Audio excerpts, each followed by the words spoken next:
जब कोई व्यक्ति किसी अन्य व्यक्ति के विचार अथवा कार्य को स्वीकार नहीं करता, उसमें परिवर्तन करने का प्रयत्न करता है, तो संघर्ष जन्म लेता है। अर्थात जितना अधिक अस्वीकार उतना ही अधिक संघर्ष, और जितना अधिक स्वीकार उतना ही अधिक सुख।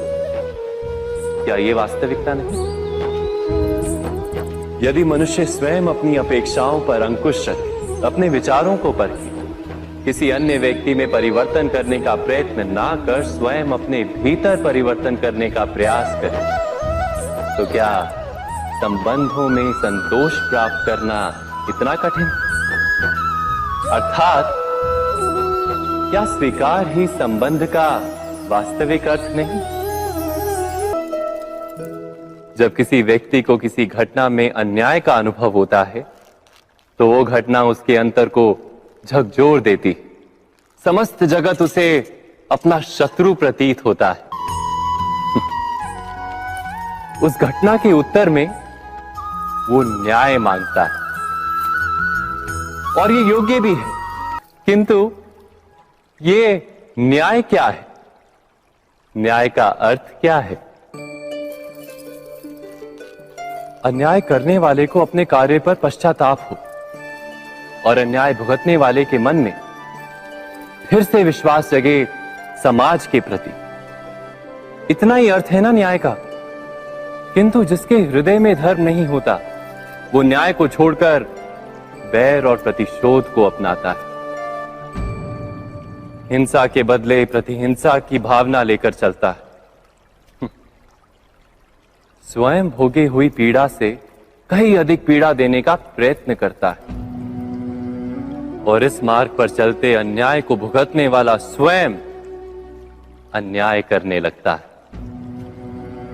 शीघ्र ही वो अपराधी बन जाता है। अर्थात न्याय और प्रतिशोध के बीच बहुत कम अंतर होता है, और इसी अंतर का नाम है धर्म। क्या ये सत्य नहीं?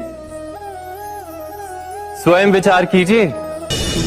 दो व्यक्ति जब निकट आते हैं तो एक दूसरे के लिए सीमाएं और मर्यादाएं निर्मित करने का प्रयत्न अवश्य करते हैं। हम यदि सारे संबंधों पर विचार करें तो देखेंगे कि इन सारे संबंधों का आधार यही सीमाएं हैं जो हम दूसरों के लिए निर्मित करते हैं। और यदि अनजाने में भी कोई अन्य व्यक्ति इन सीमाओं को तोड़ता है, तो उसी क्षण हमारा हृदय क्रोध से भर जाता है।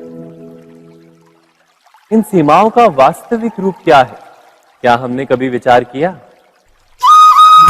सीमाओं के द्वारा हम दूसरे व्यक्ति को निर्णय करने की अनुमति नहीं देते, अपना निर्णय उस व्यक्ति पर थोपते, अर्थात किसी की स्वतंत्रता का अस्वीकार करते हैं। और जब स्वतंत्रता का अस्वीकार किया जाता है तो उसका हृदय दुख से भर जाता है, और जब वो सीमाओं को तोड़ता है तो हमारा हृदय क्रोध से भर जाता है। क्या ऐसा नहीं होता?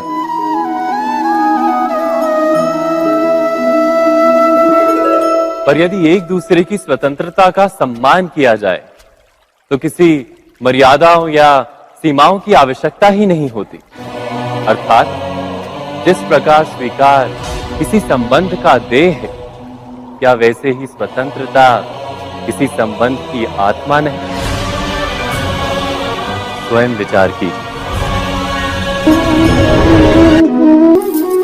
पिता सदा ही अपने संतान के सुख की कामना करते हैं, उनके भविष्य की चिंता करते रहते हैं। इसी कारणवश सदा ही अपने संतानों के भविष्य का मार्ग स्वयं निश्चित करने का प्रयत्न करते रहते हैं। जिस मार्ग पर पिता स्वयं चला है, जिस मार्ग के कंकर पत्थर को स्वयं देखा है, मार्ग की छाया, मार्ग की धूप को स्वयं जाना है, उसी मार्ग पर उसका पुत्र भी चले, यही इच्छा रहती है हर पिता की। निसंदेह उत्तम भावना है ये। किंतु 3 प्रश्नों के ऊपर विचार करना हम भूल ही जाते। कौन से प्रश्न? प्रथम प्रश्न, क्या समय के साथ प्रत्येक मार्ग बदल नहीं जाते? क्या समय सदा ही नई चुनौतियों को लेकर नहीं आता, तो फिर बीते हुए समय के अनुभव नई पीढ़ी को किस प्रकार लाभ दे सकते हैं? दूसरा प्रश्न, क्या प्रत्येक संतान अपने माता पिता की छवि होता है? हाँ, संतानों को संस्कार तो अवश्य माता पिता देते हैं, किंतु भीतर की क्षमता तो ईश्वर देते हैं। तो जिस मार्ग पर पिता को सफलता मिली है, विश्वास है कि उसी मार्ग पर उसकी संतानों को भी सफलता और सुख प्राप्त होगा। तीसरा प्रश्न, क्या जीवन के संघर्ष और चुनौतियां लाभकारी नहीं होती? क्या प्रत्येक नया प्रश्न एक नए उत्तर का द्वार नहीं खोलता? तो फिर संतानों को नए नए प्रश्नों, संघर्षों और चुनौतियों से दूर रखना, ये उनके लिए लाभ करना कहलाएगा या हानि पहुंचाना? अर्थात जिस प्रकार संतान के भविष्य का निर्माण करने के बदले उसके चरित्र का निर्माण करना श्रेष्ठ है, वैसे संतानों के जीवन का मार्ग निश्चित करने के बदले उन्हें नए संघर्षों के साथ जूझने के लिए मनोबल व ज्ञान देना अधिक लाभदायक नहीं होगा? स्वयं विचार कीजिए।